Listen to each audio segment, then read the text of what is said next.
নমস্কার, শুভঙ্কর কয়াল ইউটিউব চ্যানেলের পক্ষ থেকে আপনাদের প্রত্যেককে জানাই স্বাগত। এই মুহূর্তের বিগ ব্রেকিং আপডেট। আপনারা জানেন পঞ্চায়েতে নতুন নোটিফিকেশন আসতে চলেছে, সেটা আপনারা আশা করি প্রত্যেকেই জানেন এবং তার শূন্যপদের সংখ্যাও আপনারা জানতেন 6400 সামথিং। কিন্তু বর্তমানে এই বিষয়ে একটা বিগ ব্রেকিং আসছে। পঞ্চায়েতের যে শূন্যপদ সেটা কিন্তু অনেকটা বাড়তে চলেছে, প্রায় দ্বিগুণের কাছাকাছি হতে চলেছে। 6400 ছিল, সেটা বেড়ে 11154 হতে চলেছে এবং এই মর্মে ঘোষণা করলেন রাজ্যের পঞ্চায়েত উন্নয়ন দপ্তরের মন্ত্রী দিলীপ ঘোষ মহাশয়, যে পঞ্চায়েতের নতুন যে নোটিফিকেশন আসছে তাতে শূন্যপদ আরো বৃদ্ধি করা হচ্ছে এবং 11154টি শূন্যপদে নিয়োগ করা হবে। কি এক্স্যাক্টলি ঘোষণা করলেন চলুন আমরা একটু শুনে নিই।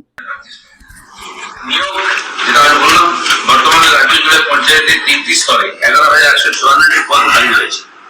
গ্রাম পঞ্চায়েতে 9936, পঞ্চায়েত সমিতিতে 660 এবং জেলা বা মহকুমা পরিষদে 558টি।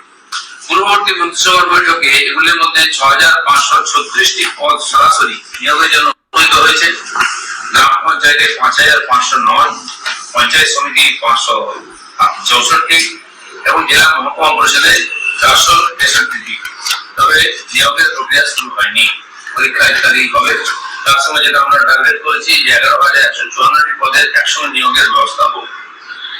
পঞ্চায়েত ও গ্রামোন্নয়ন দপ্তর কর্তৃক গৃহীত অন্যান্য প্রশাসনিক ব্যবস্থা সম্ভব। তাহলে আপনারা শুনতে পেলেন যে উনি কিন্তু ঘোষণা করলেন যে অলরেডি একটা পাস হয়ে রয়েছে 6700 সামথিং, তার সঙ্গে কিন্তু আরো শূন্যবাদ যোগ করে ওনারা একসাথে নিয়োগটা করতে চাইছেন 11154টি। অর্থাৎ পঞ্চায়েতে একটা কিন্তু বিরাট নিয়োগের সুযোগ। আপনাদের বহুজনের কাছে কিন্তু এটা একটা সুযোগ হিসেবে আপনারা দেখবেন, কারণ 11154টি শূন্যপদ কম নয়। এরকম এতগুলো শূন্যপদে রিসেন্ট আর কোনো রিক্রুটমেন্ট হয়েছে কিনা আপনারাই জানেন সেটা।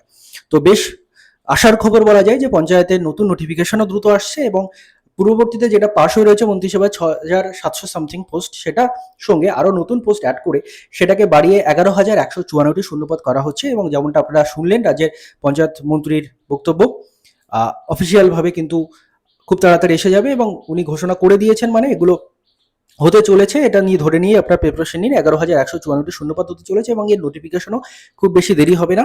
হয়তো রাজ্য বাজেটের পর এই সংক্রান্ত নোটিফিকেশনও আপনারা পেয়ে গিয়ে থাকতে পারেন।